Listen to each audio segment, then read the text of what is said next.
मुझे बड़े शर्म के साथ कहना पड़ रहा है कि यहाँ की सरकार जानबूझ के ऐसे वर्दीधारी गुंडों को बल दे रही है, सहयोग कर रही है, जिससे कि सतनामियों पे जुल्म हो। ये हम लोग स्वीकार नहीं करें। भीम आर्मी के संस्थापक और उत्तर प्रदेश की नगीना लोकसभा सीट से सांसद चंद्रशेखर आजाद अपनी पार्टी की सामाजिक न्याय यात्रा में शामिल होने के लिए छत्तीसगढ़ की राजधानी रायपुर पहुंचे।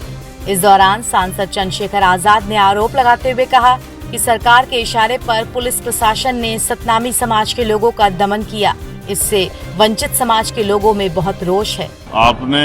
मैंने पूरे छत्तीसगढ़ ने और पूरे देश ने देखा किस तरह से सरकार के इशारे पे प्रशासन, पुलिस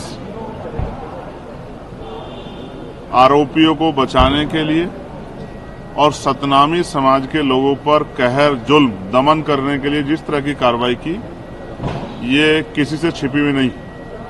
पूरे देश में रहने वाले हक वंचित समाज के लोगों में इसको लेके बहुत रोष है।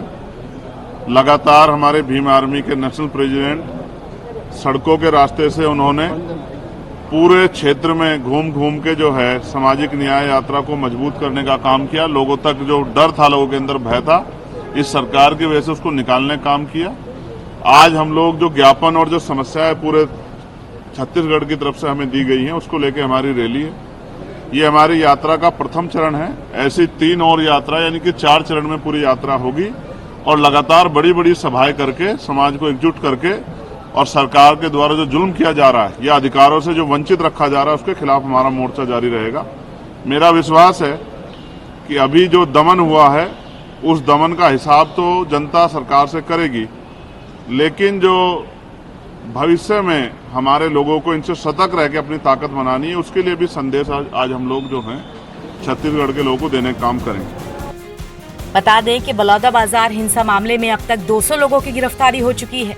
सभी पर दंगा भड़काने, सरकारी संपत्ति में तोड़फोड़ करने का आरोप है। इस मामले में भिलाई विधायक देवेंद्र यादव भी रायपुर सेंट्रल जेल में बंद है। ये घटना 10 जून को हुई थी।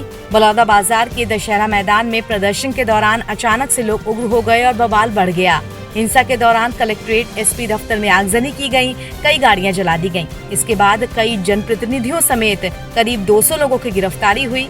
अब इन्हीं की रिहाई की मांग चंद्रशेखर आजाद कर रहे हैं। मैंने आपसे कहा है सदन चलने के 15 दिन के बाद अगर मैं यहाँ के लोगों को जेल से बाहर नहीं निकलवा पाया तो मैं कभी छत्तीसगढ़ में पैर नहीं रखूंगा। और आप जानते हैं कि चंद्रशेखर आजाद हवा में कोई वचन नहीं देते हैं। मैं इन भाइयों की लड़ाई लड़ूंगा। आज हमारे लोग जेल में हैं निर्दोष होते हुए। आज हमारे उनके घर के बच्चे भूखे प्यासे परेशान हैं। उन पे इलाज के लिए पैसे नहीं है, पढ़ाई के लिए पैसे नहीं है, उनके घर नहीं चल रहे हैं। लेकिन सरकार को फर्क नहीं पड़ता है। सरकार की जांच कमेटी कोई रिपोर्ट नहीं पहुंची, लेकिन हमारे लोग निर्दोष लोग जेल काट रहे हैं। जो लोग दोषी नहीं पाए जाएंगे, क्या सरकार उनको इस समय लौटा देगी? उनके साथ जो हिंसा हुई है वो हिंसा वापस लौटा देंगे। जो आगजनी हिंसा हुई है वो तो हुई है, जो दिख रहा है वो आखिर मैं ये कह रहा हूँ उसकी जांच कराओ। सीबीआई जांच होनी चाहिए जैद खान के कटने की भी और इस घटना की भी। और मैं आपको वचन दे कहता हूँ, अगर हमारा कोई कार्यकर्ता उसमें शामिल होगा तो उसका हाथ पकड़ के पुलिस को देने का हम लोग करेंगे। लेकिन निष्पक्ष जांच तो सीबीआई जांच क्यों नहीं कराती सरकार?